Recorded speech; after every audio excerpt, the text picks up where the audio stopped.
All right, good evening, YouTubers. What we're going to do now is I'm going to show you the Costco hack for the Costco Combined Pizza. It's not coming back. Everyone's told us it's not coming back, so I'm done holding out. But what I am going to share with you is this hack that actually makes it better than the basic combo. Obviously, one of the most important things to have is your stretch tight from Costco. And you're going to see why that's important later. I picked up a pepperoni pizza, and before I left the store, I go over to the food court and I get those tissue paper napkins, whatever they've got. There's part of one right there. And I dollop all the grease off the top of it. Dolloping the grease off works best when you're still in the store and the pizza's still hot. Running the pizza home, as you can see. And now what I'm going to do is take my own pizza cutter and make sure all these slices are separate. Best we can. All right, I'm going to go ahead and do that, and I'll be right back. All right, pizza's all separated. Minimum ingredients that you need to make the combo at home are Italian sausage. I got the Meijer's ground in-store sweet Italian sausage. I think it's the best. And because I had a coupon at Meijer's, I also picked up a thing of olives. This is the first time I put olives on it. I know they come with olives when they used to have the combo at Costco, but I got them, so I'll use them. Mushrooms. These are the portabellas that I bought that are back in the cooler section. I just put them in there with about 2 or 3 tablespoons of butter, cook them till all the moisture's off, and then cook them to where they just start sticking in the bottom pan. Flavor as rich as it can be. And last not least, green peppers and onions. And when I grill these onions, or saute these onions, they're still got a little bit of crunch into them. That's important. The green peppers, those are left over from summertime. I dice them and freeze them, so I had plenty of those. So really the only thing that's optional is pretty much the olives. Everything else is almost required. We're going to get started. Let's get our plastic wrap out, Kirkwood plastic wrap out. Cut that off, set that aside. I'll mosey over here, get a slice of pizza. It does matter the way you lay the pizza out, believe it or not, on plastic wrap, and I'm going to show you why. First thing I like to do is take the mushrooms, and of course, like everything else, I'm going to probably do a little bit more than the store has on it. There we go. I can zoom in on that. Oh yeah, that's just dandy. Okay, we're zoomed in on the pizza pie. Mushrooms. It's kind of an order to go with this. Put the small stuff down first, mainly because once I put the sausage on, and I put a lot of sausage on, there's your olives in there, mushrooms, olives, and our green peppers and onions. I'm an onion fanatic. Okay, there you go. Now, the coup de grace on this, the thing that really kind of holds it together, is I take the sausage, just kind of mush it all out just like that. Like I said, this is the sweet Italian. What I do with the sweet Italian is I bring it home, pull it out of the casings, brown it.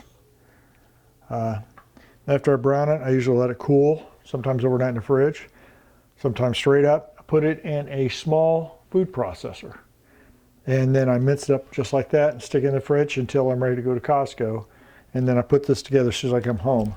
I have had the pizza come home, sit in the fridge for a day or two, then go ahead and combo them. And it's a lot harder to work with. It's better if they're room temperature or a little bit warmer. Plastic wrap, I mentioned the angle earlier. I have found if you take the point to point, okay, that holds that in there. I kind of fold this over so it's not as much. And then that tightens up that side. Same thing here.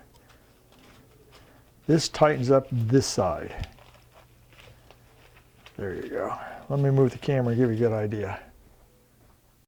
There you go. It's a nice tight package like that. And I put these in the freezer bags and I pull them out a day before ahead time and let them thaw out. Let me go ahead and build another one for you, but we'll get the camera overhead because it looks like it's a lot better picture than what I just did. Alrighty then, let's try it with a higher angle. Another piece of pizza.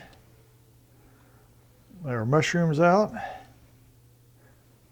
Actually, these pizzas, when they cut them for you, sometimes I found just half of one of these, a bowl of salad's an evening meal.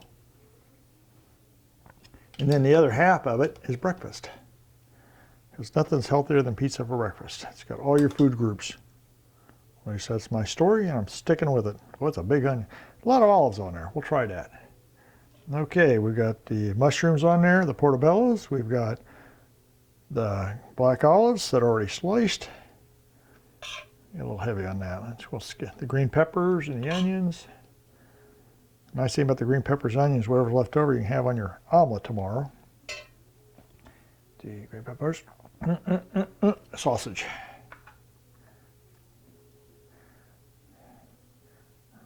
I say the sausage is kind of like the glue that holds it all together.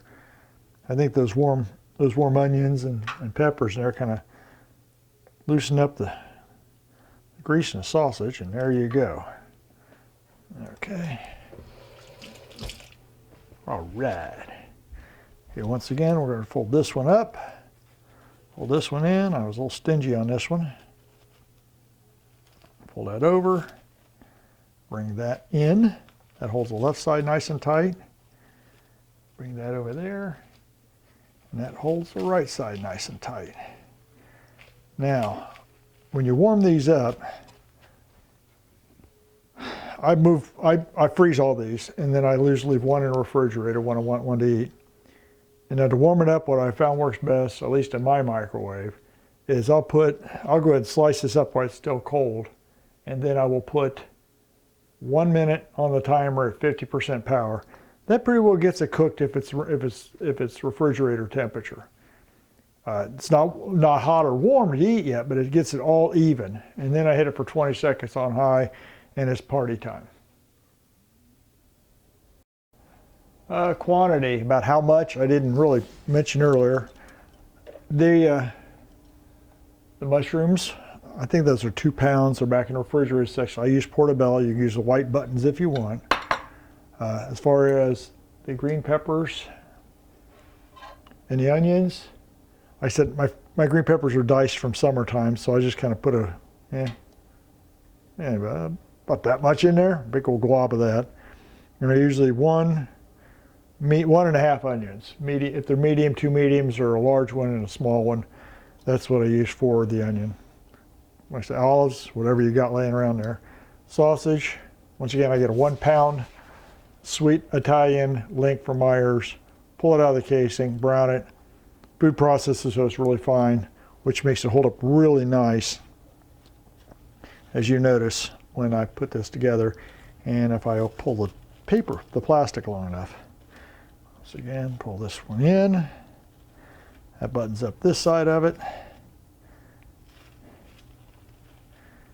Same thing over here. My stuff is some good sticky stuff. Wrap that one there and pull that one in nice and tight.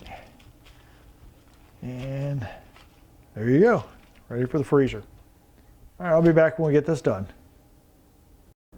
All righty, one final look. We've got all 12 pieces prepped and ready to go. And that's what it looks like when they're all ready. They're comboized. What I also like doing is I put all the pieces in this big old Ziploc bag, and then I'll go ahead and put today's date on there and shove that in there. Give me a second, I'll show you what that looks like. And there we go. A whole pepperoni pizza from Costco that has now been comboized. Yes, some of us have got problems, and I'll be first to admit to it. The 2 pounds of portabella that we started out with, quite a bit left on that. 1 pound of sausage, link sausage Italian, I got from Meijer's. I used that up. Killed this little tiny thing of olives. There's only 3 focus. 3.8 ounces, probably used to be 4. And the onion and a half and a big glob of green peppers, I just basically enough for breakfast. That's about it. So that is our workaround for the Costco Combo Pizza. Wish me luck, or wish you luck. Thank you for watching.